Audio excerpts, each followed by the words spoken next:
Guys, welcome to Flying Pig United's reaction. It's the fans on. I'm a bit down right now. I wanted to be up for the intro, but as we've seen with the result, it's a 2-0, which could have possibly been worse, to be honest. I'm on with Usman. You all know Usman from the previews. How you doing, Usman? Yeah, you hit the nail on the head. I would have liked to have been in better spirits, but obviously, that's Manchester United for you at the moment. And we've got Kay Slater, who's been on before, aka Jared. How are you doing, my friends? I'm good. Always good to be on with Eddie and the legend Usman.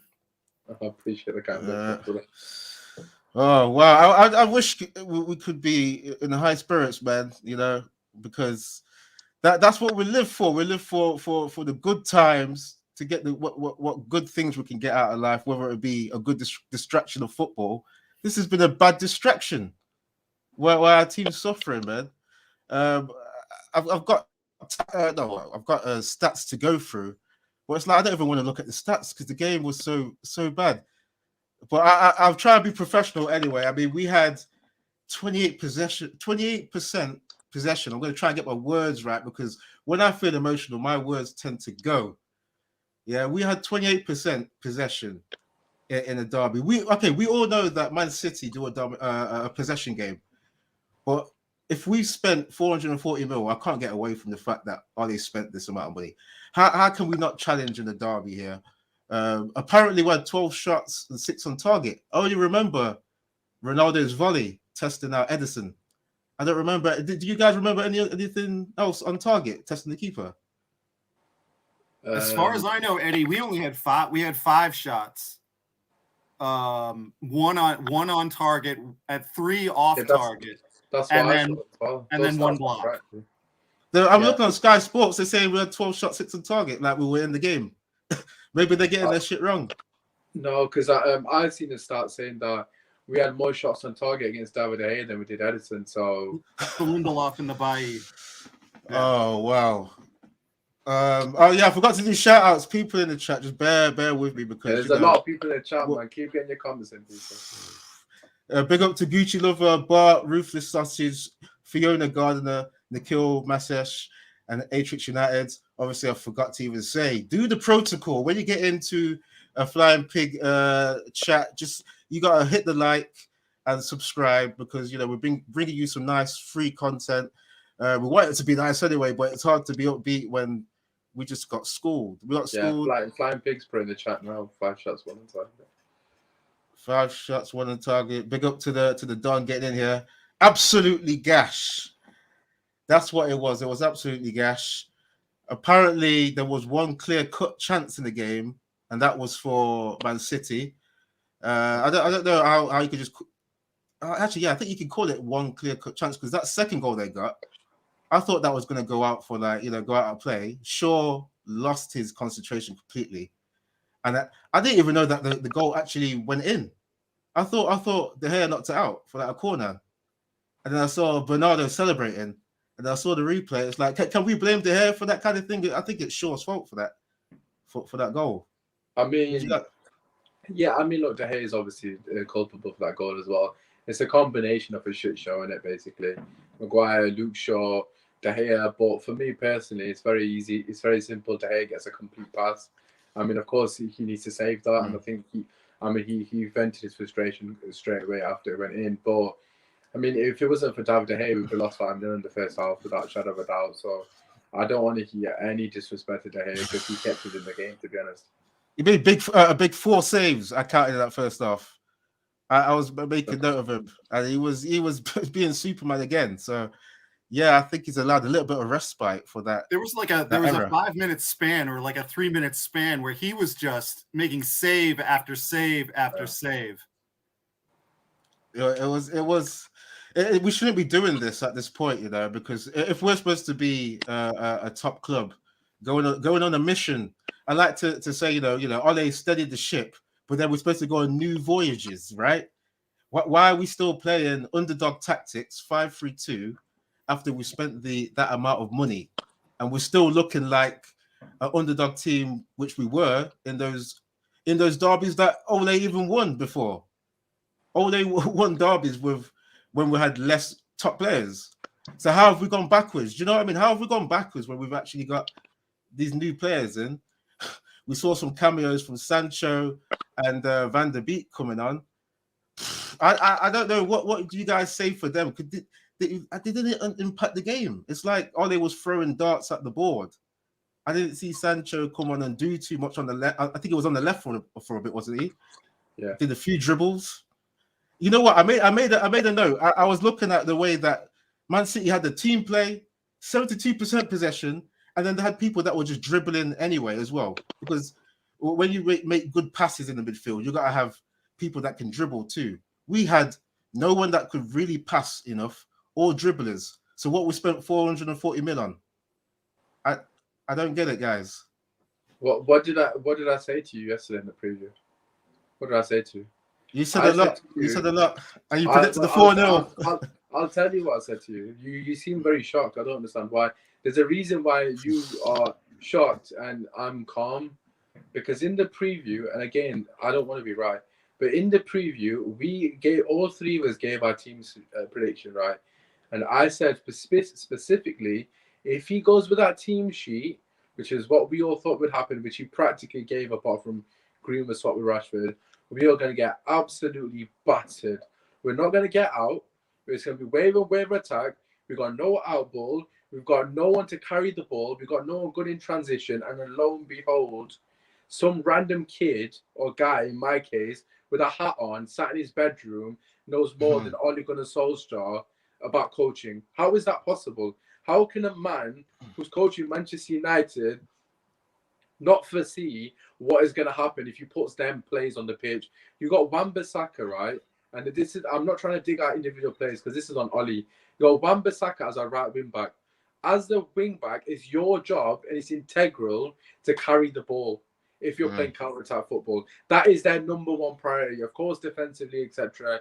But as something the other way, you have to be able to carry the ball. You have to be able to beat a man. You have to be able to get from defense to attack quickly. You got Wan-Bissaka on one side doing that. On the other side, you've got out of form Luke Shaw doing that. In the middle of the park, you need players who are very good in transition. If you're going to play counter-attack football, the key component is quick transition. Who have we got in transition? McFred. Both of them can't pass. They literally can't pass and hit a barn door. And you're up against a team that's pressing them very high. So they haven't got a hope in prayer. All he set these guys up to fail. In front of them, you got a 36-year-old. So, I mean, how does that make sense? You're playing counter-attacking football with a 36-year-old who's not going to do the doggies and run the channel, and then you put another player next to him, Greenwood, who's notoriously known for his lack of running, and then you've got a Bruno Fernandes in there who's notoriously known for his lack of discipline. So it's an absolute shit show for team selection. We said that before the game yesterday. If he selects his team, we will lose comfortably. I predicted a 4-0 loss, and if it wasn't for De Gea, it would have been 5. So I'm not shocked. But what I'm surprised about is some guy called Ole Gunnar Solskjaer can't foresee that this is going to happen. Everyone who got any bit of football inkling can see from a mile away what was going to happen when the two teams came out. I mean, what is Wan-Bissaka going to do? He's not good going forward on the best of times, let alone when he's got no options. So for me personally, it's on Ole 110%. A complete wrong team sheet. You just mentioned Jadon Sancho, right? What is he going to do? Oh, he didn't do much. Jadon Sancho had to start that game alongside Van der Beek and Rashford. If he wants to play counter-attack football, you need Rashford on one wing and you need Sancho on the other. Rashford for his pace, Sancho for his transition play and his ability to carry the ball. I mean, it's just common sense. Van der Beek for his ability to pass the ball through the lines and take it from defense to attack quickly. And we could have actually won that game because City aren't even that good. From what I saw, I know they battered us, but they're nothing special when we were attacking them. We were getting half chances, but obviously he set us up to lose 3-0. So lucky for him, we only lost 2. It's so bad us because it seemed like we went damage limitation after about an hour. Because Man City were like just playing, they just kept playing the tiki-taka, and I didn't see enough pressure. I was trying to make notes. At the 70th minute, I recorded Man United actually going forward. And that's all I really remember. But I wanted to bring up this comment from Kate Cadet, challenging what you're saying, Osman, or actually challenging the overall idea that Ole is not the right guy. So Kate Gannett saying it's not just Ole's fault. This has been going on for 10 fucking years. We chop and change managers, but I don't see anything changing on the pitch. These players need to do one. Kay Slater. Can we hear from Kay Slater though? Because you did have quite a bit there, and we're gonna come back to you there, Usman, because you got a lot of fire, man. But we got to allow everyone else. The only thing is, like, if you're not following Usman Talks United, first of all, follow him. Second off, Usman, I gotta ask you, my friend, do you have the air conditioning on every day? Because the fire that you have been bringing on a daily basis comes through the internet and just warms me up. If I'm cold in the morning, getting ready for work. You know what? By the way, G Wolf, there is room on the Ollie Out bus. There's a few places left, just a few seats left for people, but we're still accepting people. So come on board. It's okay. Like Usman says, though, we should have been able to see this because of the way that we not only lost to Liverpool and Leicester, but the way that we had last second wins against West Ham, the way that we relied on Ronaldo against Atlanta should have been a really big sign for the rest of the fan base that there were major weaknesses in this squad and in this management system. So as time goes on, because remember before in the Leicester preview, we were saying this is a critical point in the season. These group of fixtures, right? The two Champions Leagues. We had a tough run of games. We've got Chelsea coming up soon too. Right? Yeah. The thing is now, guys, what are our expectations now? Like even if as a group we can say, okay, it's not good enough. How do these results change our expectations for the rest of, like, going into the Christmas season and the fixtures that we have coming up, but the rest of the season? You know what I mean? How do these run of games now change what we expect of this team? Are we now saying top 4 is the max?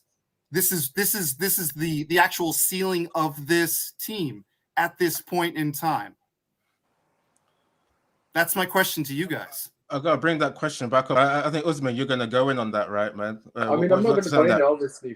Firstly, he's right. This has been a reoccurring theme for the last 10 years. The reason I'm going in so hard on Ali is because this squad, right, is absolutely phenomenal. There's only one place that you can realistically say there's a gaping hole, which is DM. I think we all probably agree with that. The other positions, Ali has handpicked the players. You've got Champions League granted he's injured. You've got Harry Maguire, 80 million. Wan-Bissaka, 50 million. Luke Shaw, who was apparently the Roberto Carlos literally prior to the start of the season. That's dead now. Definitely dead now. Then you've got players like Rashford, who's one of the best up and coming youngsters alongside Greenwood. Martial, okay, granted he's not covered himself in glory in the last 18 months, but he was still a good player when Oli first came in. Again, people have their thoughts on Pogba, but still a quality player on his day. The squad is stacked. It's completely stacked, right? We spent 500 million on a squad, right? That is completely stacked, and we've got Oli playing Park the Bus FC at home. When Jose Mourinho, right? When Jose Mourinho parked the bus, all I used to hear is negative. He doesn't understand the United DNA. He doesn't understand what it means to be Manchester United manager. I got told by Ole Gunnar Solskjaer himself, and via his press conferences, that I'm here to play the Man United way. I'm here to instill the United DNA. Well, you tell me, is the United DNA playing 5 at the back at home against a Man City team when you spend 500 million and you got Ronaldo up top? I mean, it's been happening for 10 years because of the Glazers. The Glazers are obviously the biggest issue with the whole situation. We know that. So there's no point sitting here and talking about the Glazers just now because it's a reaction to the result. And the Glazers aren't in control of the game. They don't pick the players or the tactics. So for me personally, I have to look at the manager firstly because, and this is the reason why I'm going hard on Oli, if you are not happy with the players, do not repeatedly pick them. Maguire and Luke Shaw, this ain't their first rodeo. When I talk about bad performances, they've had about 10 in a row. Yeah, McFred, again, not first rodeo. This isn't the first time that they've had a complete disaster class. I mean, he's picking the same players that are not performing. So for me, I can't have sympathy on a manager when he's got a plethora of talent on the bench in other in the similar positions. Tellez for sure, for example. Can Tellez honestly do any worse than Luke Shaw? Absolutely not. It's not physically possible. It can, I don't know, let's just say Bayern Lindelof as a pairing do any worse than what Maguire's offered this season. It's not possible. McFred, can Van der Beek do any worse than what Tomley's offered this season? Absolutely not.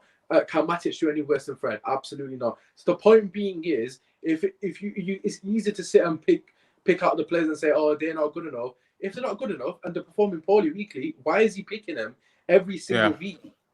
So it's simple. Usman, like, can I just comment there, because I'm seeing there's a few people in the chat that are still trying to pinpoint things on the players. Sing Games is replying to what you're saying. We have stacked players. Stop, bro. You just said players are good on their day. Well, that not good in my opinion, bro. Deluded to think the squad is stacked, bro. There's a lot of bros in there, which that says to me you're kind of that says to me you're kind of really trying to find excuses, because you don't say bro that much unless you're trying to find excuses. Can I ask this question to you two then off the back of that? Because obviously I'm speaking quite a lot. So my question to you, like Jared and Eddie, is right. Just cast your memory back 12 months. When people saying the same thing about Chelsea squad, no, the squad's not that good, lads. Yeah. The squad's not that good. Don't blame Lampard. Yeah. It's the squad. Havertz ain't good. I mean, Havertz not covering himself in glory, but all these players aren't that good. It's the players. It can't be Lampard. Lampard gets sacked. Tuchel shows levels. So, Jared, what are your thoughts on that? Just like, well, you know what, again, I was talking to G Wolf a little bit on his stream last night, and I was like, I'm able to compartmentalize Ollie as the player and Ollie as the manager, and I can say on the one hand, fantastic player and thankful for everything that he's done, but on the other hand, I looked at part of last season and said, the style of play wasn't what I wanted and wasn't what I expected. So then going into this season, I said, okay, what is he going to change? Because he's going to have to change. Because again, the players that he depends on, Bruno, Harry, and Rashford, two of those three were injured, and Maguire was injured, had to take pain injections in his hip, right? Missed the final last season. So then going into this season, I was like, okay, now we have Cristiano, now we have Jadon Sancho, now we have Rafael Varane. I was like, I expected him to start putting our defensive line at a higher place so we can push the line up, so we can start to possess the ball more. We don't have to play tiki-taka. We don't have to play city ball. But we need to start possessing the ball at a higher percentage. We need to start with all of our quality on the offensive half. I knew that we had that hole in the middle. We are a donut. So I was expecting him to make those changes. When you talk about bringing in someone else for the now, I do think that there will be a lift. I do think that if you bring in somebody who is more tactically astute, whether that's backroom staff or whether that's somebody for this next 7 months, he makes a good point. You don't want to chop managers, but when you come to a point, especially with a club like United, especially with a 36-year-old Cristiano Ronaldo, you don't want to waste a month of his time here. Yeah. You want to make those moves, and you want to make them as quickly as possible. So I would bring in somebody right now who has a lot of nous, who has tactical ability, and who has a different idea of how to play, and will implement it in these next couple of weeks. That's what I would do. I would do it just like any of you two. Yeah, I mean, I've just been thinking of my thoughts now. I mean, I was going to answer what Sing Games was saying. I mean, I just don't get when you're the manager, you have a philosophy. We've seen that the main philosophy of Ole's tenure, right, is I look comfortable on counterattack. That's where my guys like McFred do well to cut passing lanes. Then we get it to the speed demons of Rashford, Greenwood a bit of pace, and getting it to whoever's playing it up front, right? We get goals, 100 miles per hour counterattack. Why do you buy? I was saying this in previous podcasts that we've done. Why do you buy the technical players of Sancho and Van der Beek, and they're getting charity appearances? Van der Beek got 10 minutes today. Okay, Sancho got a whole half. I didn't see enough. I saw a little bit of dribbling. But if you're going, if people in the chat or like people that sing games are going to say, okay, it's some of the players, people that Kate Cadet are going to say players. Why do you spend a top dollar or top sterling on people that you're going to have on the bench, right? You're using players there that are from last year, like McFred. You're using Greenwood. You've got Ronaldo up there.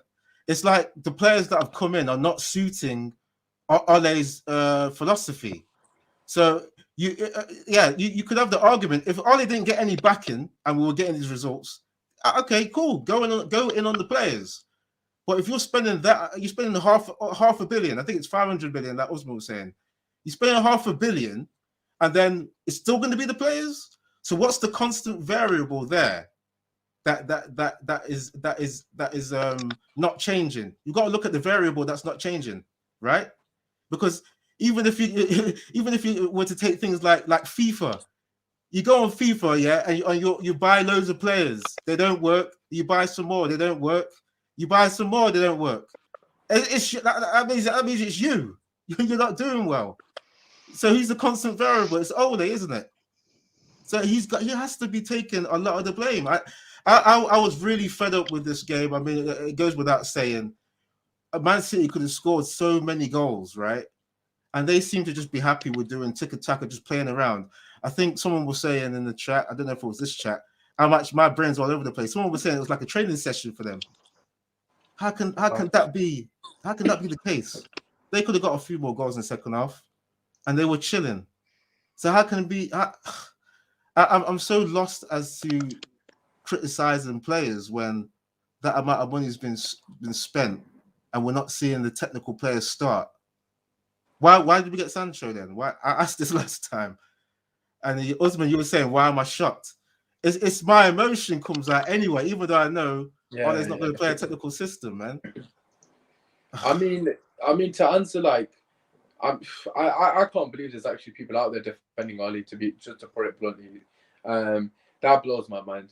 I mean, of course, some of the players are not good enough. I mean, I can name you a few of them, but at the end of the day, it comes back to that age-old thing. Why are you selecting them? I mean, it's not like he's chopping and changing the team weekly. Like you see 4 changes here, 5 changes here, and all the players are not performing. He's playing the same 11 players, bar maybe 1 change a week, maybe 2 on a good day. So it's the same 11 players that are performing. Okay, people will say, well, he's tried Pogba and Matic and they've not worked against Leicester.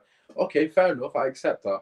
Okay, obviously, that then you can look at the players because they're different selection of players. But if you keep picking the likes of Maguire, Luke Shaw, Wan-Bissaka, Lindelof, McFred as your back six, and if you continue to get slapped and continue to concede loads of chances week in, week out, you need to think, why are these guys playing?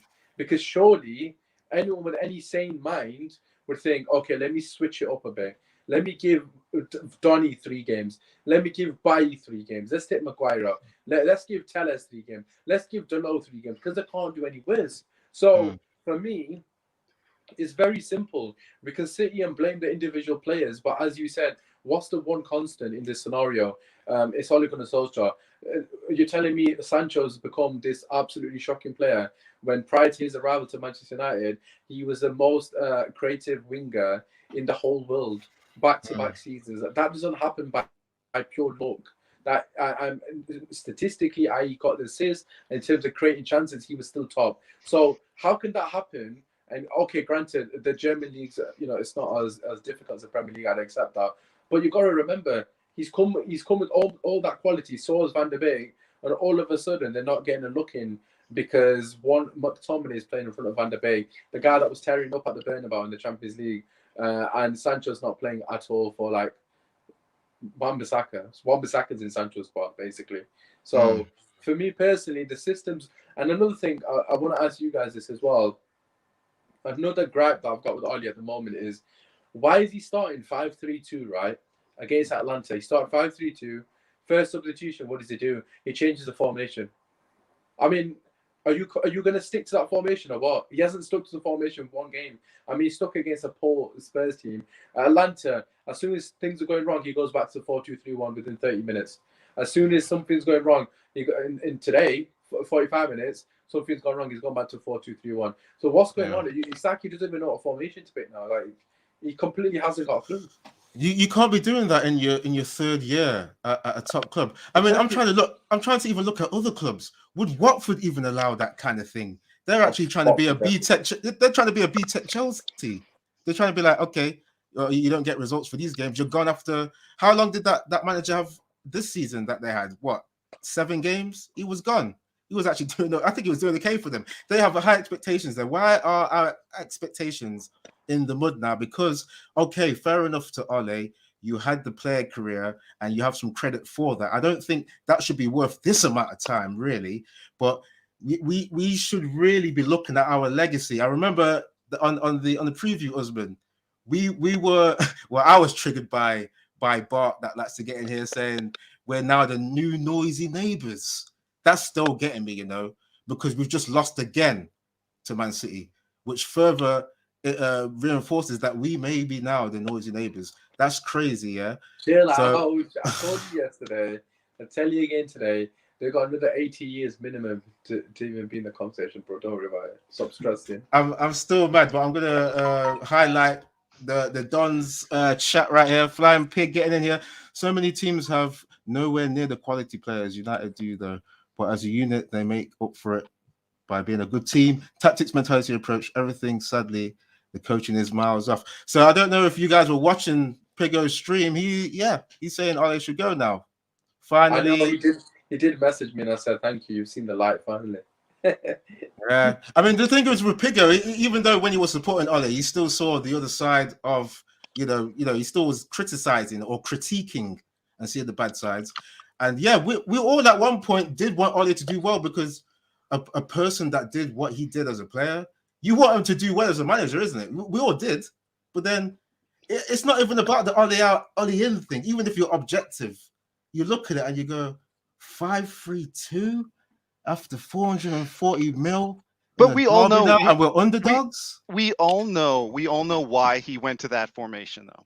We all, and it's as much because the media pressure and getting results. If it was about pretty football, I mean, I want it too. But he's looking at it like, how do I get a point? How do I get some points? How do I get back into this? But the problem is that it's not going to be possible with that. You know what I mean? It's a pragmatic way to play football when these players are built to take it to the opposition. In my view, this team is built, except at the CDM, just like Usman said, we've known that over the last 2 years, that except for Matic, and unfortunately, nobody's filling this, right? But City, I mean, I looked at this game and I was like, I looked after the game at Pep's interview. Usman, did you see that too, Eddie? Did you see his interview when he was asked why he didn't make any changes? I saw it briefly. He was kind of explaining how with the formation Man United had, it made it easy for him, so to speak. Right. He was like, it's 2-0, and it was so comfortable. And I thought when I heard that, I was like, you didn't make a change because you felt that they could just work it. They could burn clock. They could burn time, a little bit. So they had 92% passing in this game, 80% on long balls, right? 80% on long balls. You got the stats up, yeah? Yeah. They hit the woodwork twice. They had more counterattacking shots than we did. They had 12 shots inside the box. 12 shots inside the box. How many shots did we have inside the box? 3, right? 3.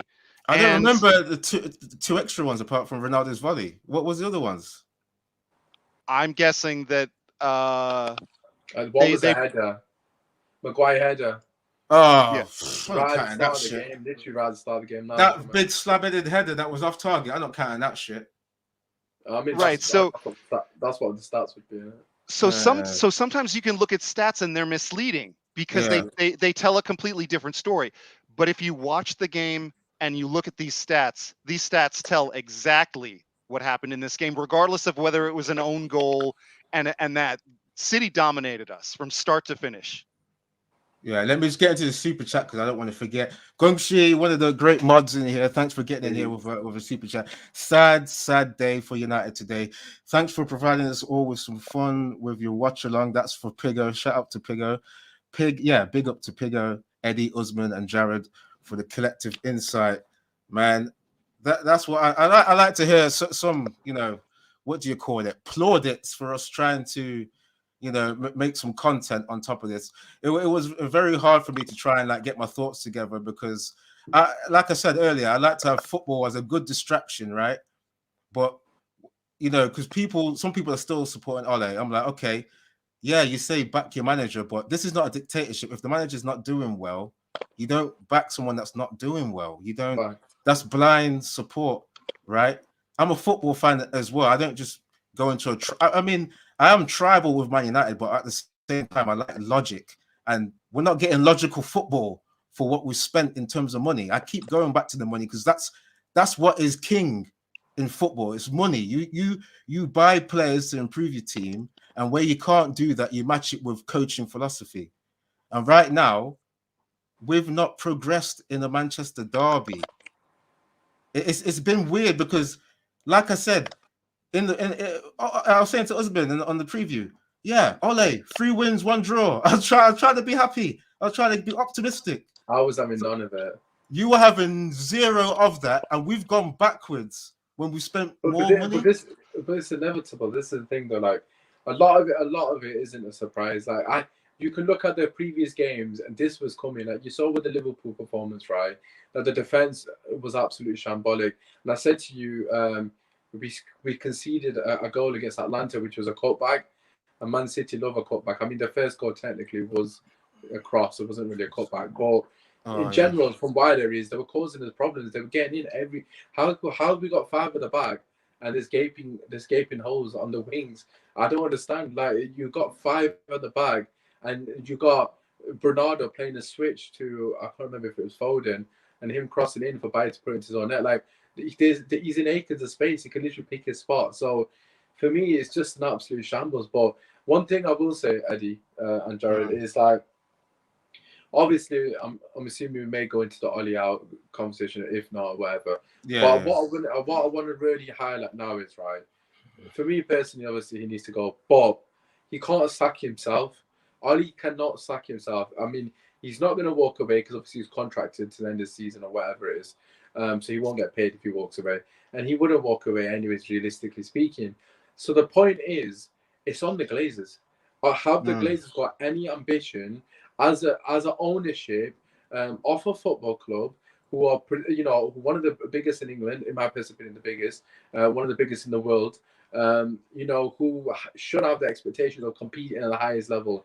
And if you have those expectations, then Ole Gunnar Solskjaer should have got sacked after Liverpool. However, we have now got a 2-week phase or international break. They've got plenty of time to replace him, sack him, etc. Whatever you need to do if they really want to show the fans that they care about the club. Because for me personally, it's quite evident that they're the biggest issue here. Because at the end of the day, if he doesn't get sacked, and the way he spoke after the game gives me a lot of confidence that he is reassured in his job, because he's talking about the next game. Like he doesn't look on his face. He doesn't look like when you see the writings on the wall and you see in the manager's face that they feel like they're under pressure. There was no I didn't get that vibe from him at all. He seemed very calm. So if Glazers don't sack him the next 2 weeks, then for me personally, you have to look past Ollie. I mean, it's quite clear he's out of his depth, and it's quite clear he should get sacked. And if the Glazers don't sack him, it's quite evident. We already know this anyways, but it's quite evident that they couldn't care less what happens to Manchester United Football Club. As long as they get their top 4, and they'll be giving high fives wherever they are in America. So, yeah, we need to look past Ollie now. If he survives these 2 weeks, it's bigger than him, quite evidently. You know what, Usman? I was just thinking of Pigo's reaction, because he was saying, because he was watching Ole's press conference on the stream, for the watch along, and he was saying Ole didn't even look calm. He said he looked like a defeated man. He looked like he knew the writing was on the wall, and he was actually positing to the chat that okay, maybe he should be, he's kind of like a victim almost. Like he was feeling sorry for Ole, and I was saying I don't feel sorry for Ole, even though I'm thankful for the fact that he steadied the ship.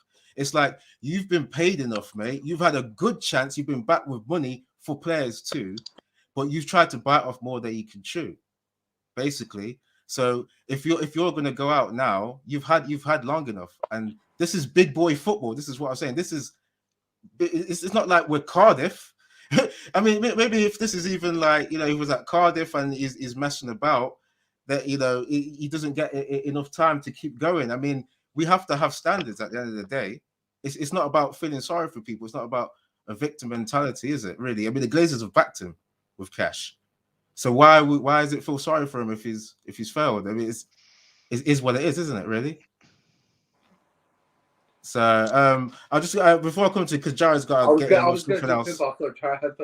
Yeah, I thought Jared would come in with this. Let me just say to Avenger Mass, thanks for cheerleading for 62 likes. 62 everyone, likes. Let's get keep that up. getting likes in. We've got 130 people in, so people are tuning in. People, hey, slap the like, people, and subscribe. Close to 50K, liking. subscribe, people. Smash it, tap That's it, it. whatever you got to do. That's it, guys. That's it. I'll set you up anyway, Case Letter. Unless you got something you want to say now, I'll set you up with something. No, hit me. Well, I was going because Osman was talking about international break. That's a big break here where there's time for Ole to think about tactics if he's going to stay in the job. But then he mentioned the Glazers. What are they thinking? Does Ole survive the international break, or are the Glazers going to act now? Because it seems peak now. I mean, let me bring up the table. We're in fifth place, 17 points. Arsenal, if they win tomorrow, can overtake us. Wolverhampton, if they win, can overtake us. Brighton in 8th place can overtake us if they win. Spurs, if they win with whatever bounce they're going to have from what they've done with Saka and Nuno, can overtake us. Everton can draw with us. There's too many people close to us. Jared, what do you think happens with the manager situation now? I think he stays. I think because Ollie gives the Glazers, number one, he does provide them cover. Because if he wasn't a player, all three of us and every single person in that chat would now be exploding with Ollie out, with anger, with all of this. And it's building right now. It's building, right? But it's only being held back by the fact that we respect what he's done and we respect the man and who he is. So he protects the Glazers from that kind of effect of what's going to happen if he wasn't the manager. Number two is going to be the economics of it. What is it going to take for them to pay him off and pay McKenna off and Carrick off and Phelan off after, I don't know, have two of the three signed extensions, whatever. But that's money for them too. They don't want to pay this and then bring in a new coaching system. They will if it gets bad. But I think until the very last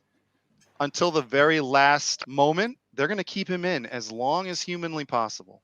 And that's the problem is that this season could go very wrong very fast at that point. It could get worse.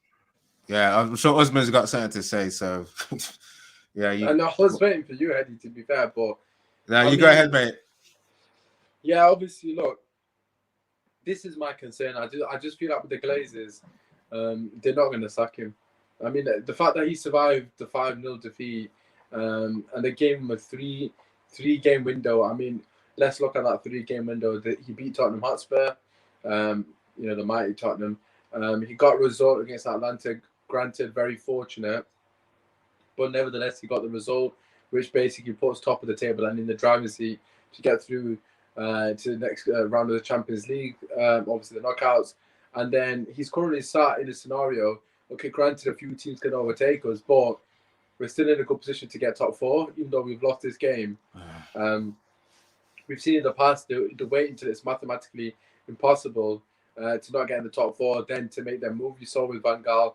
I mean, the Jones is a bit somewhat of an exception because it went peaked on for him and he lost the dressing room, which I don't think Ollie will because of he's a lovable character, so to speak. So yeah, I can't see them sacking him. And like, unless we got absolutely battered today in terms of the scoreline. I mean, we did get battered because the performance suggests that we didn't lay a glove on him. So yeah, I mean, based on the performance, he should of course get sacked. But we know how they think. They're going to be looking at in black and white. They look at football as black and white. They don't look at it as the way we look at it. I mean, they look at he's 5 points off top four. He's top of the Champions League group. Still got potential chance to win the FA Cup. I mean, it's all rosy regarding the Glazers, isn't it? There's so many things going through my mind right now because I was going to ask, okay, do you think an FA Cup would satisfy us as fans? Like that I mean, I wouldn't just take an FA Cup when we've got the likes of Ronaldo, Sancho, Van der Beek, Matic, Pogba. We've got all these guys that should be competing at top level for top level honors. They've got a super chat coming in here, which I got to honor before it expires. Rushmana, one of the good mods, getting in here with the super chat. It doesn't matter if Ole gets sacked or not. The Glazers still own the club. Brand United, not Man United. I mean, it is Brand United. That's the thing. It's the commercial entity, yeah.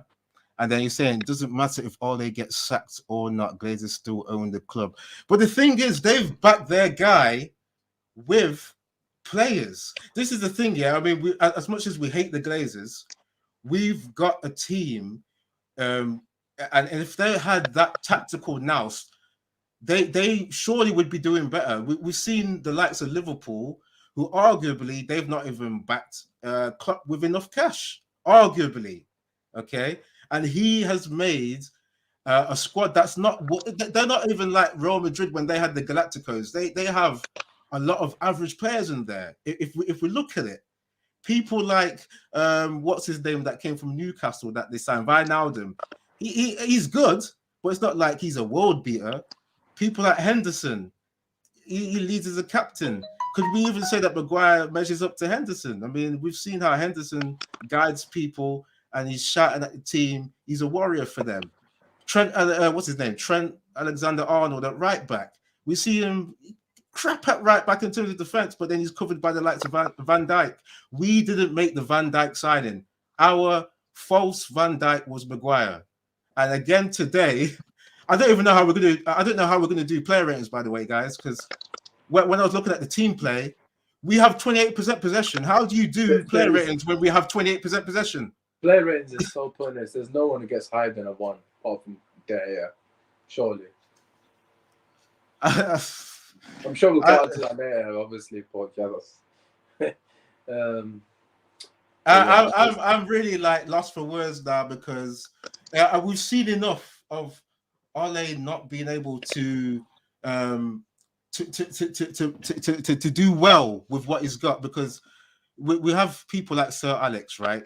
Some people are still making the comparison saying give Ole time, right? We saw Sir Alex was able to win leagues with the likes of Valencia when Ronaldo went.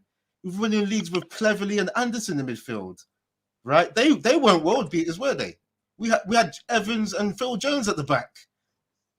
And we won leagues. Yeah, that's when you have a top manager that can do well with what the Glazers were doing. Glazers have influenced austerity on this team, yet they've backed Ole with a lot of good signings, and yet we're still, there's some people still in the issue of saying, oh, the players bad attitude, and it's a bit patchy. But like I've said earlier, he's made signings and he's still not getting the results now. So it can't be the players. If you're spending money, it can't be the players. So what are we gonna give Ole another 400 million and then let him learn as well? I mean, Usman was saying, yeah, we pay 5-3-2, and then when it goes wrong, oh no, he's scrambling to try and play another formation again. We did the same against Atlanta. We go down, scrambling. Like I was saying before, we played almost 4 formations in that game. Jared, what are you saying, mate? Well, I was just going to say that I think the problem is one of the problems is that I think we're going game to game, And we don't have a short-term identity and a long-term identity, right? So when Liverpool or when Brighton or when West Ham or even Arsenal, right, they say, okay, maybe we're playing Europa League, so we're going to do this during the week, right? We're going to make the changes, and then we're going to prepare ourselves for the weekend games, but we're going to have the same Arsenal identity going through. I think Oli is really thinking about only the next game and we need a result. We need a result. And so we're bouncing from result to result to result. And I don't think that we have a long-term idea. If we did, I don't see, I wonder again, the Sancho issue, right? We bought Sancho. He's a fabulous right winger for us, but he doesn't play right wing for us, right? So if we have these people available to us, right, but we're not using them, how can we then look at the same results that we're getting and saying, we expect something different, right? I don't feel like we have an identity that, like Usman, if we go into a game against West Ham, are we going to play any differently, or Burnley? Are we going to play really any differently than we will? No, against the upper class? No, we typically don't. We're going to be playing on the counterattack in both situations. And my response is we should be taking it to these middle table teams. This is what I'm saying, Jared. This is what I'm saying. How do we always try and fit the shape of other teams when we're supposed to be a top team? Why are we doing that? What if we're Man United? Why are we looking at the way that that the likes of Burnley play, that the likes of Brighton play? Why are we trying to fit them with counters? This is why ultimately I can't back Ole to keep going forward. We're supposed to dominate games. I saw a comment here which was from Berber. It's an interesting one. I might have lost it. He's saying, is it this one? Yeah, the Glazers will want another yes man. Wouldn't be surprised if they go for Gareth Southgate. I honestly think it's going to be Poch. I mean, it's got to be a top level coach, isn't it? I mean, I don't think Gareth is top level, I mean, I mean, if it's Gareth Southgate, then burn the club down. Honestly, it's finished. The club is finished. If Southgate comes, the next Manchester United manager, like he's literally Oli 2.0. Oli might actually be better than him. I'm not sure. Like he's not great. But yeah, I think I just got a feeling they're waiting for a yes man. I mean, they came out and said openly that they don't want Antonio Conte because he might rock the ball and he might, question the status quo, so to speak. I mean, if that's not an indictment of the lack of ambition from this board, I don't know what is. How can you have a board that says, "Oh, we don't want a manager that might come in and ruffle a few feathers because that manager's got a mentality of trying to win things"? I mean, that just sounds like something Tottenham would be saying. Tottenham are that team that doesn't win trophies. Man United have never been that team. Yeah, they've got Antonio Conte now. Exactly. Yeah. So what? We're like in a different paradox that Daniel Levy has all of a sudden got more ambition than Manchester United Football Club. I mean, how is that even a thing? Like Tottenham, the team that doesn't win trophies, are showing more ambition than us. Even Watford, you mentioned Watford earlier, they've got better managers than us. They've got Ranieri. And Watford sacked their manager when they're 3 points behind Manchester United. Watford are 3 points behind Manchester United. They're deeming that as an unsuccessful tenure, and he got sacked. So, I mean, like for me personally, like teams like Wolves should not even be close to us. Yeah, I mean, it's beggars belief. It really is, man. Can I just ask the chat then, because I want to keep you guys involved. Thank you for 124 people still in here. Please keep hitting the like. Can you just please hit a 1 if you think Ole survives this international break and he's allowed to keep going, possibly for the season, or 2 if you think Glazers are actually going to act, if they're going to actually show some ambition, because like I said before, I don't think this should be the issue of agendas of, okay, I don't like Ole, therefore he goes, or I love Ole, he stays. If you're objective, I can think of it objectively. Even though I love Man United, I can think of it objectively. When I look at the fact that we scrape so many games, that we can't be doing that as a top club when the manager that we've got is in his 3rd season and the philosophy changes game to game. Just like Jared was saying, how are we living game to game? It's survival mode. I've dubbed it Saving Private Ole, just like the film Saving Private Ryan. The soldiers of Man United are going into war for for one person who arguably they shouldn't be putting their lives on the line for one person. It should be, as I've said before, this is my keyword, symbiotic. The players help and the manager helps. It's got to be a partnership where they're living off each other, not just saving Ole. And there's a lot of votes getting in here. Talk MU 2, Batman 2, Shane thinks Ole survives. G Wolf, one of the mods getting here 2, Megadeth Bangkok 1, Sphinx Zoo 2, Rushmano, he backs Ole to the hills 1, Primo, one of the good mods, thanks for getting in here 2. I don't know if that's split actually. I think there's a few more 2s in there. Diesel Daily, VRS 2. It's a bit split, you know. This reflects the fan base, you know. Even though I saw a vote, a poll on Piggo's Watch Along, it's still looking like it's 75% or 8% Ole out, and there's a stubborn 20% in there, 25% saying, you know, Ole in, and I just, you know, this is the thing. This is why we're on YouTube. We're on here to express opinion. We're not on here to just back people for no reason, like it's a dictatorship. We've got opinions. Not back people. Or not back people, yeah. Because again, for me too, I am one of the components that I feel also for me is Ollie out is the way that he's handling injuries. I feel that it's been for me, it was one reason why Rashford had a back injury a couple of years ago. I feel like Pogba was rushed back before and then got re-injured quickly, only within a couple games. I feel like even though the groin injury isn't directly related to the hamstring, I feel that they are interconnected, and playing 2 90-minute games within 3 days after missing that time, I feel like that's connected to. And then the fact that he plays Maguire after with the calf injury, watch what happened at Leicester, and then still continue to play Maguire. I understand that he's one of our better defenders.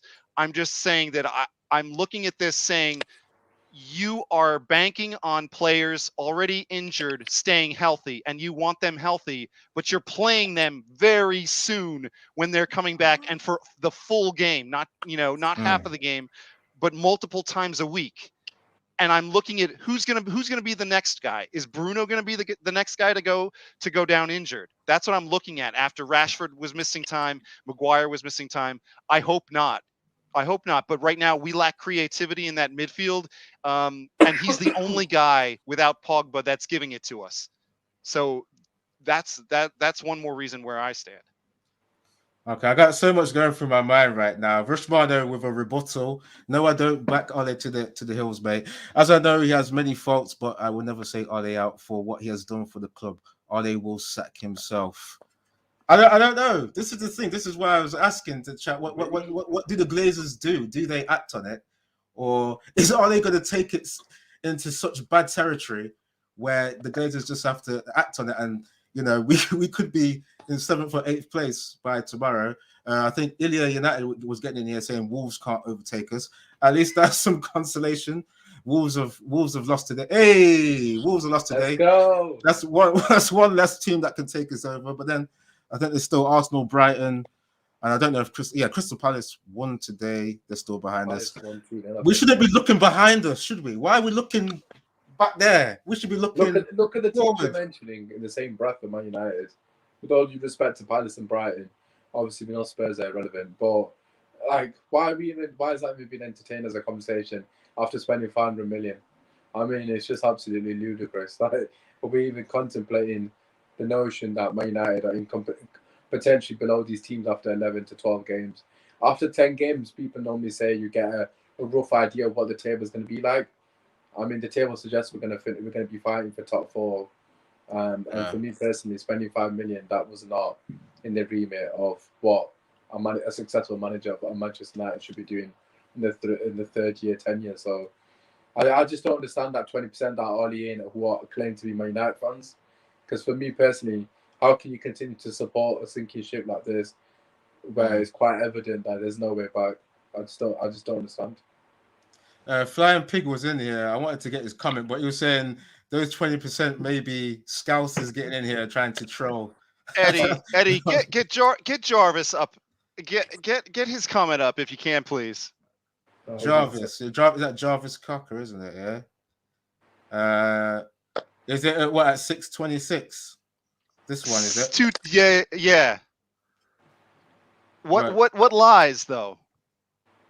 So I'll just read it out. Somebody get me on this show to challenge these guys. They repeatedly state lies and agreeing with each other. The level of insight and this panel is absent. I would love to hear the lies, Jarvis. I mean, look, fair enough. Look, the thing with shows like this, right? First and foremost, everyone's entitled to opinion. Okay, we're not sitting here and claiming that what we're saying is factual. It's all opinionated. None of what we said is factual. Second thing, if you are, Jarvis or whoever else it is, if you are happy to see us get absolutely battered 2-0 at home to Man City, and then the week following get battered 5-0 to Liverpool, then by all means be my guest. If that's your definition of being a true top red, then by all means go and sing Ollie's at the wheel. You're entitled to do whatever you want. Freedom of speech. But for me, only speak on behalf of myself, that is not acceptable for Manchester United Football Club. The fact that we've spent 500 million and we're talking about top 4 race and we could potentially be 11 points off the title in November is embarrassing, to say the least. I actually uphold the standards of the club. If you think the standards of the club are losing 5-0 to Liverpool and them singing Ollie's at the wheel on our own patch and you accept that, then by all means, that's on you, my brother. But I will never accept Liverpool mocking us at our own pitch and taking that line down, because that's not acceptable. I mean, Usman, I really, this is why I respect you, because, like, you could have got in there, and you're being respectful there. I say that we are talking about some facts on here. We're looking at the eye test. We're not seeing things. Yeah, but the thing is, people can support the club however they want. The thing that really irks me is that top reds seem to think they're better than us, that people that have a different opinion or go against the status quo, so to speak. And at the end of the day, if you think it's acceptable for Manchester United Football Club, that's on you. But don't look down on other people for their opinions and mock them for their opinions. It's as simple as that, and vice versa. I'm not sitting here and saying X, Y, and Z about you. For me personally, I find it baffling that you will still support this regime, knowing how poor we have been throughout the entirety of this season, and the fact that we're getting our ass handed to us by every single team that can make 3 passes. Like Leicester battered us, Liverpool battered us, City battered us. I mean, the list is endless. Where do you want me to start, my brother? Like, Usman, this is what I'm saying. It's baffling, and that should be maybe the title of this podcast, because it's baffling as to why. Because I was trying to listen to the fans in the ground. I didn't even hear boos, even though I don't support, negativity. There shouldn't be just clapping Ole despite what's going on. 5-0 against Liverpool, right? 2-0 against Manchester City. We got piped by Leicester as well, 4-2. I'm not going to be candid about this. This is bad. I want to just be like reserved and let's try and be respectful, because people getting in here and saying we're lying. That's disrespectful to us to say we're lying when we're giving our opinion, right? I don't get the just back your manager when we're being embarrassed. This is the time of social media where we see.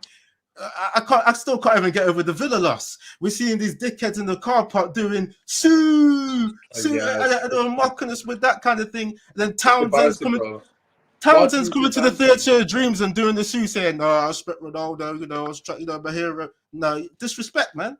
And we're supposed to just be backing Ole because, okay, he's a legend. Cool, you're a legend, and you did the remit for the Glazers before, but now we're in the position where, like, I'm depressed anyway, yeah, and we're looking like it's just top 4 race already after not even 10 games or 10 games. I know we played 11 games, and it's just top 4 race already.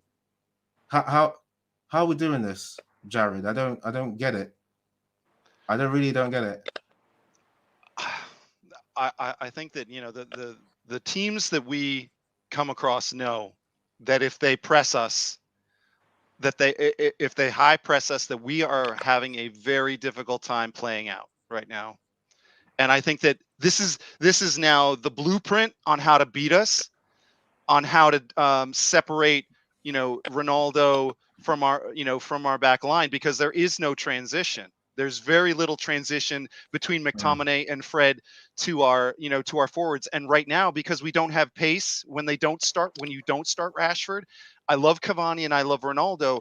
But the thing is, like Usman said before, Ronaldo's not going to be, he will sometimes. And I saw that, there's a great clip of him running from our end back, but he's not going to be running the channels, right? He's not going to be making those kind of long distance cuts so the thing is, these teams now have that blueprint. Liverpool and Leicester are all learning on each other on how to play us, right?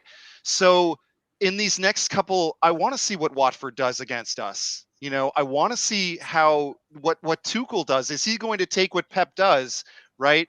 Which is, making sure that he's keeping Shaw and Wan-Bissaka back, right? Which then leaves McTominay and Fred on their own, right? And then Bruno, he's trying. I don't know what Bruno's doing right now. It's caught between, like, a couple games ago he was up with Ronaldo, and then he was a little more disciplined against Atlanta. But I want to see what these teams are going to do against us, because I think that right now the blueprint's out on how to beat us. Jared, can I ask you though? Did you see Bruno? I think was in the first half. He made a clearance. I can't remember the minute that he did it in, but there was a close-up where he was trying to push the team forward when he was making tackles in midfield, and he was trying to push the team forward, trying to be like the cheerleader. Do you remember him? Do you remember him doing that kind of thing? Because that's the thing. Because I'm thinking back to what Usman was saying before, when he was saying to me, the team doesn't know how to press. It doesn't know how to press. Why are we still relying on players just on the pitch to try to instigate it as like a maverick? It's mad. Anyway, I wanted to set up Usman with this question anyway. From Vujinator, one of the mods getting in there. Nice one for getting in there. So another manager comes in. Is he going to get Pogba, Fred, mixed sauce? Mixed sauce. I don't think you can even use sauce for them guys. I've lost my train of thought. So another manager comes in. Is he going to get Pogba, Fred, mixed sauce, etc. to pass the ball better? I think not. These players are not good enough to wear the shirt as it stands. I've gone on record and said some of these players aren't good enough to wear the shirt. I mean, the fact that McFred start week in, week out says a lot about our current situation. I mean, we've spoken about the defense on numerous occasions on these podcasts. But look, at the end of the day, a new manager coming in, let's just say Zidane for argument's sake. Let's say that Zidane comes in. Is he going to get Pogba and Fred to play better football? I mean, he's definitely going to get them to play better football. Because look, if you look at Fred at Brazil, okay, all admittedly against lesser opposition, of course, but he does actually look like a decent footballer. I'm not saying that Fred's going to turn into this world beat all of a sudden, but certain managers have the ability with a certain system to bring the best out of people. If you look at the Liverpool midfield, and you can't tell me Milner is a better player than flipping Pogba or something like that. But you see Milner come in and do a job because there's a clear instruction from the manager on what their role is. As someone who's done a lot of coaching in my lifetime, again, not at the highest level, of course, I'm not claiming that. But as a coach, the one thing you do is you go to each individual player and give them their role. What is Fred's role? Fred's role, hypothetically speaking, under Zidane could be win the ball back, play it 5 yards. Keep the ball ticking. I want you to take 2 touches, move the ball quickly. He can quite easily give him those instructions. Does it look like our players are getting instructed? It doesn't look like any of them have got instructions, to be quite frank, because I don't understand what half of them are doing. And when I do see what they're doing, it's not consistently. And like, for example, Fred might do something fantastic one week. He won't show me the second week. You could potentially look at the player and say he's inconsistent, but maybe the instructions are inconsistent, or maybe the instructions aren't even there. So for me, I think you're underestimating how integral a proper coach is to individual players. There's a reason why Pep Guardiola wanted Fred. There's a reason for it. Yeah, he obviously saw a decent player in him. Not to say he would have been a world beater, because obviously sometimes you just can't do it. But as Eddie said earlier, Cleverley wouldn't get into this team. Gibson wouldn't get into this team. Anderson potentially wouldn't get into this team. But guess what? We had a world-class manager who made shocking players time and time again perform way above their level. There's so many examples. You can use scenarios from when Conte first came to Chelsea. Moses was a nobody basically in that Chelsea Mm. team. You got him into a right wing back position, and everyone was raving about him. So it depends Yeah. on the system and utilising the player to the strengths. Is Ollie doing that? I don't personally think Ollie is putting players in the position to flourish. I said that consistently. For example, in Fred's case, what are Fred's weaknesses? His ability to pass is one of his weaknesses. Let's be real in it. He can't pass more than 5 yards consistently, accurately. So why have you got Fred dictating play? Why have you got Fred trying to hit switches? Why have you got Fred trying to play an eye of a needle ball? That is not something he's capable of doing. So for me personally, just get him to keep it simple. Get him to win the ball, just like what Kante does. Get about because he's good energy wise. Gets about the pitch and play 5 yards. Simple as. And if you're starting to hit long balls, get on the touch and tell him that ain't your job, bro. Pass it to the better technically gifted players around you. So, yeah, for me personally, of course these players are culpable for silly mistakes, but at the same time, you can coach them in a certain way that you utilize their strengths rather than constantly focusing on their weaknesses. This is what I don't get, Osman, because we saw Ole in previous press conferences where he's saying, back in my day, yeah, there was the Roy Keanes, the Paul Scholes, the box guys that could do the business. He's trying to transplant a philosophy which just relates to single player specimens, right? They could do those things because they were individually able to do it. And he's trying to force the likes of Fred and McTominay to be the likes of Paul Scholes and Roy Keane. You don't just transplant specimens, innit? You have to get people to play to their strengths, isn't it? You don't just try and force people to perform over their level. You've got to, highlight the strengths. Just like, because I hate referencing Liverpool, but I just keep thinking about Trent Alexander-Arnold. He used to play centre mid, right? I saw that he could cross well, pass well. He thought, let me put him on the right wing to put on the right back to put crosses in. I'll have Van Dijk just clean up after him, and he works. This is where we see Ole doesn't put people in a system where certain people will have their strengths highlighted and then the weaknesses, covered by certain people. By the way, Jared, Flying Pig United was in here saying, check out the poll. That was about 5 minutes ago. I don't know if that's for the Ole in, Ole out thing. I'm not sure, Jared. Okay. I'm not sure, but if you can check that anyway. Can we just, obviously, Jared, can we answer that question regarding does a new manager come and make a difference? Because a lot of people are asking in the chat. So, what are your thoughts? Is it as simple as sacking on you, bringing a new person? Simple? No. I mean, there's a lot of things that are wrong at the club. But so if you say we got second last season, and then we bring in Sancho, we bring in Varane, and we bring in Cristiano. So some people say that the expectations have been raised, So then when we have these bad run of results, my question is, if you have these expectations and they're not being met, what then is it? Are we supposed to wait it out until potentially either it does turn and we start getting some results that we want, or it just stays bad and we ruin our chance of staying in contention and staying in top 4?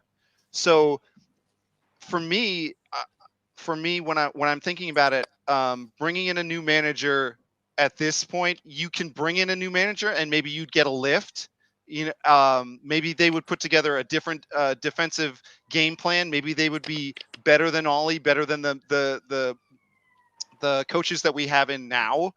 But there's no Tuchel that we're going to be bringing in, right? Chelsea brought in the absolute best, I think, that they could to handle the young group, and they had a lot of young players with Havertz and Timo Werner, and they brought in Thiago, and they have Pulisic, who had been there too. So it's going to be it's a different situation, but I absolutely think that our team, with we have a short window with Ronaldo. So when people say, let's wait and let's ride it out, I say, okay, but our expectations are here on what we're going to accomplish this season. So the longer we wait it out, the longer these results are not what we want. the less chance we have of getting those results and of staying with Chelsea, with City, and with Liverpool, because they will consistently win, and that's what a good coach will do. It's not what you do in one game. It's what you do over a 40-game season consistently. That's what Pep does. That's what Klopp does. Okay, we're going to wrap up in a bit, actually. We've been going just over an hour. Thanks to Steve Johnson for getting in here, one of the members. Hit the like button. Please, guys, keep hitting the like. This is, intense debate. I mean, we had to get into Ollie's coaching because we don't deserve this as fans. We don't deserve a derby where it's so lackluster. Someone was saying about how the players didn't get up for the derby. I mean, playing the 5-3-2, yeah, I don't think people can get up for a derby if you're trying to play the underdog too much. I've lost the comment. I think it might have been Sing Games playing like that, but I don't know. Do you guys want to do just a quick player ratings, or do you think it's just pointless because we're at 28% possession? Like I said, we're at 28% possession. I don't think you can even rate players on that kind of level. I don't know what people in the chat think, but can you rate anyone higher than 1 apart from De Gea? Like, generally, I'm not even just saying it.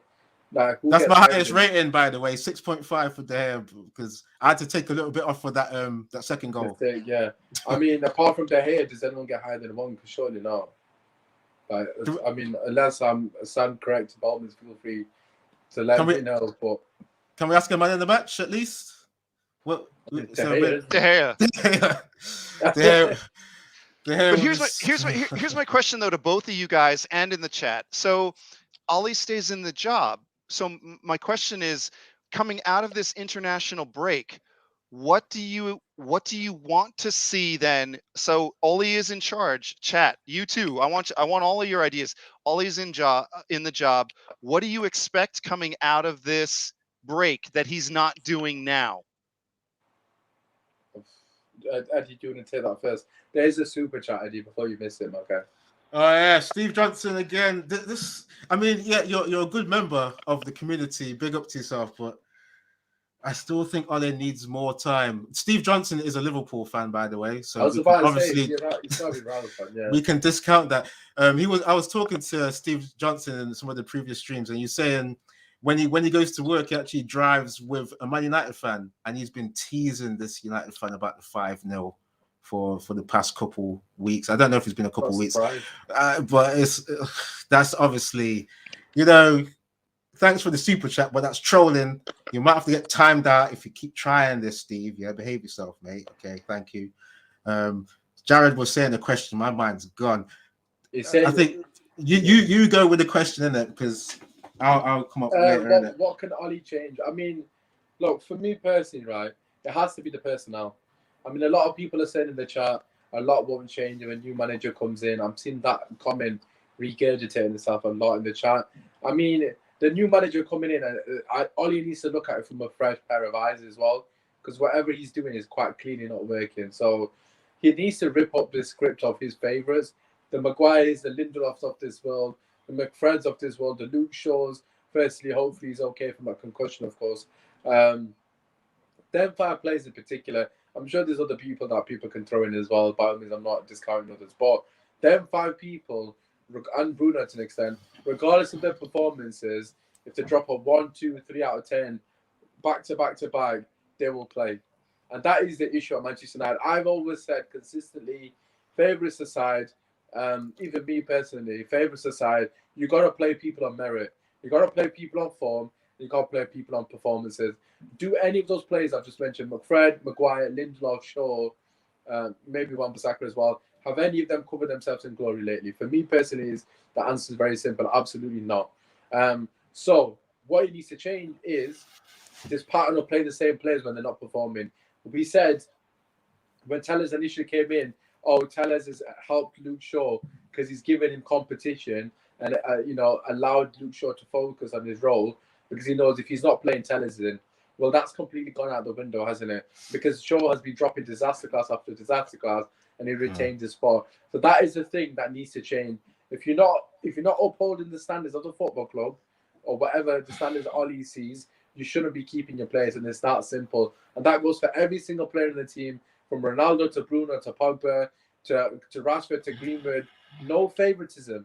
This is Manchester United Football Club. The only thing that matters is the team. Not about keeping your friends happy. It's about the team winning and playing the people that deserve to be on the pitch. Simple as that. So if you want to change anything, Ollie, please, I beg, drop your ego, drop your favoritism, and just start afresh, my guy, because Tellers has to be playing over Luke Shaw. There's no way that he keeps his place. He's been terrible.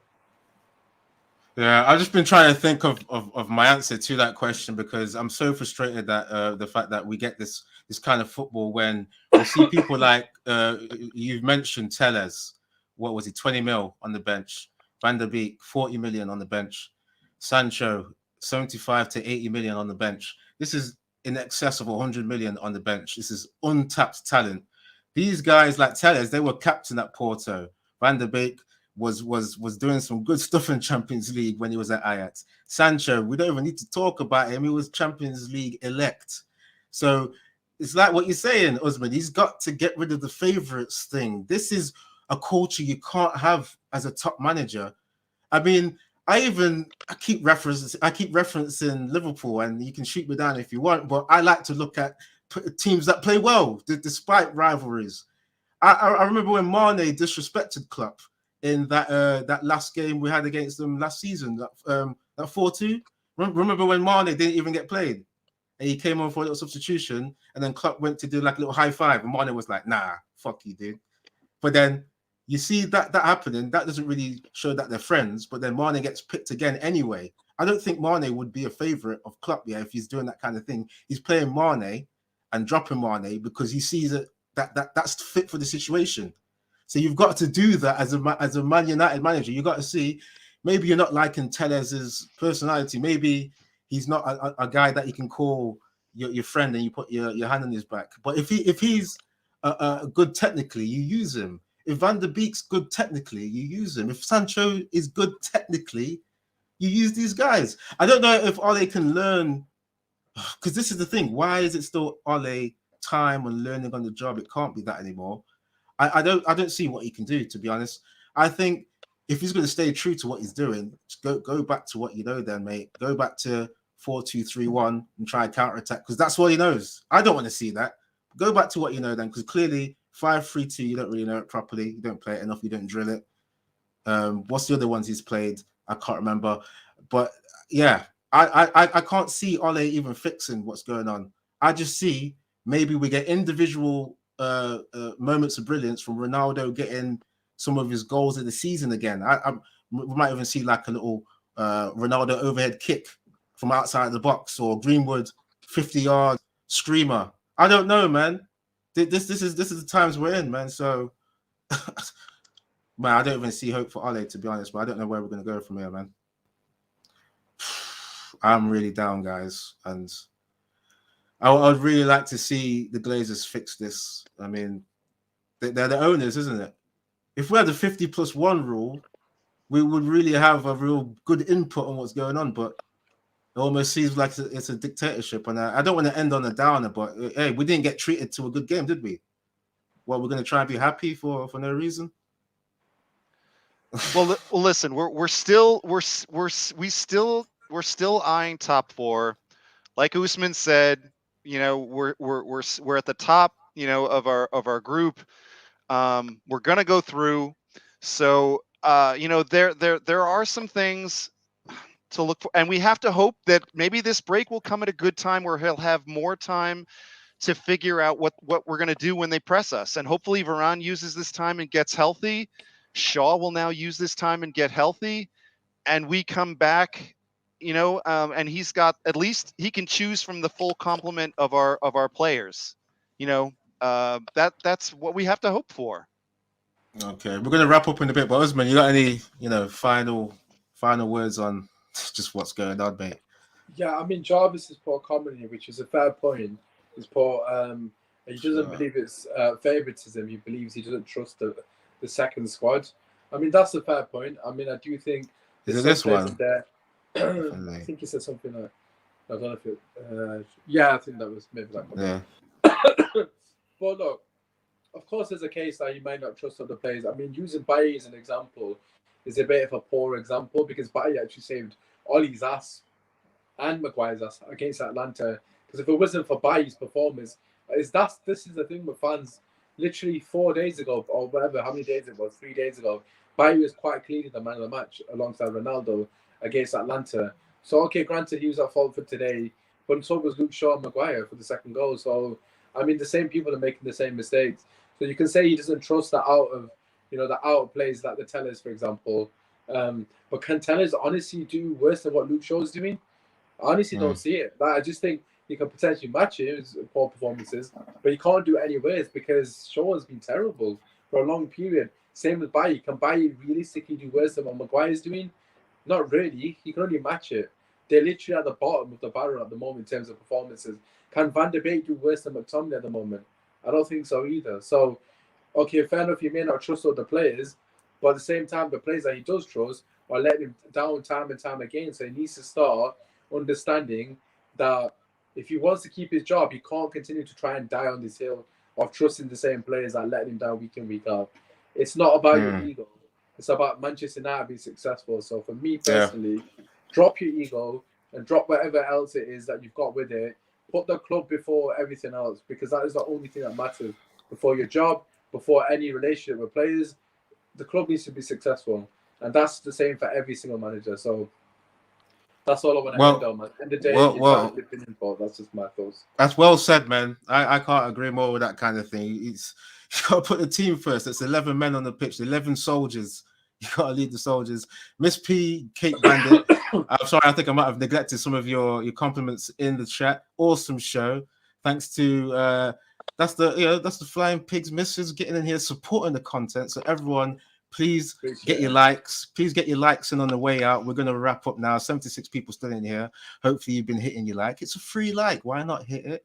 You know, you've listened to the great discussions of myself, Usman, and Jared getting in here. We've tried to make lemonade out of lemons because it was lemons today, guys. It was lemons. We're so close to 100 likes. We're so close. Come on. That's good. That's good. It's been sour today. It's been sour lemons. We made some lemonade, guys. So I think we did well. Everyone getting in here. Bart, Miss P, Cake Bandit, like I just said. OP Dragon. You know, thanks for getting in here. Jarvis Cocker, Rushmano, Dave Keaton, Sin Games, Steve Johnson, you Liverpool disgusting guy. I mean, I was going to say something worse, but yeah, thanks for this for getting in here, supporting the content. Sin Games, I said already. Yeah, Griffith Chaz, who's been on previous shows, thanks for getting in here. Yeah, so everyone, please hit like and subscribe. Mr. Flying Pig is on, the social media, as you see in the description. Get in there, follow. We're on the road to 50K. So just keep interacting with the content. I think Pigo will be on one of these shows eventually to host one of these kind of shows as we, keep growing. I think he will be on with FIFA later. He's usually on in the night time. So tune in for, I think, maybe FIFA Ultimate Team, something like that. So, we've got to still be Pigo in, keep getting in there for the big man. Pigo's always in. Pigo's always in. He's never out. Always entertaining, isn't it? You got to support that, he's probably going to be on FIFA at 11 o'clock tonight. So in case you missed it in the chat, 11 o'clock tonight, make sure you're there. Subscribe to that bloody channel, people. That's the one. Come on, let's go. Come on, let's go. Let's go. But Usman, big up yourself, man. Where can people find you as well, mate? Yeah, no, first and foremost, shout out to the panel, man. As always, it's an absolute pleasure. Obviously, shout out to the people in the comments as well. Look, at the end of the day, it's a football channel. We're not sitting here saying what we're saying is factual. It's opinionated. If you don't agree with us, that's calm. That makes the debate better, man. Keep getting your comments in. That's what we want to see. But yeah, if you can follow me, Usman Talks United on Twitter and YouTube. By all means, feel free to come through. I'd appreciate any support. Cool. I'm sure you're gonna keep getting subscribers, mate, because you're always on here with that objective analysis, balanced analysis. You're diplomatic. Jared as well. I would say the same for you, man. Balanced analysis, my friend. Where can people find you? The nice thing about Usman is that he, today he portrays this calm, demeanor, But when you read his feed, man, it just it's some heat. Some heat in the It's face. fire. Have you got the Oh, yeah. aircon? You got the aircon on, yeah, like Jared was saying, man. You better have Oh my that, that, goodness. that, cool, Oh my you better have that God. cooling system on. Oh god, yeah. My Twitter is if you're Ollie and yeah, don't follow me. You're not gonna like me. I'm sorry. I just say how it is for each their own, I guess. So yeah, Jared, Good where stuff, can people man. find you? Yeah. You can find me at HARKES at Harks on Twitter. Nice. There Hopefully you you go. get some new followers, man. I hope you keep coming on the show as well. As for myself, yep, I'm doing my YouTube still. You can see my animations from last season. Eddie's Football Waffle. That's Eddie with a Y. Just type it in YouTube, check it out. But yeah, we're gonna wrap up, guys. Thanks for sticking in with us on another bad derby day. But try and enjoy your day, guys, because even though we love football, there's more to life than football, and we've got to say that now because we just had a bad day. So everyone try and have a good night. So we'll catch you next time, guys. Have a good night, Thank guys. Big thanks. Peace.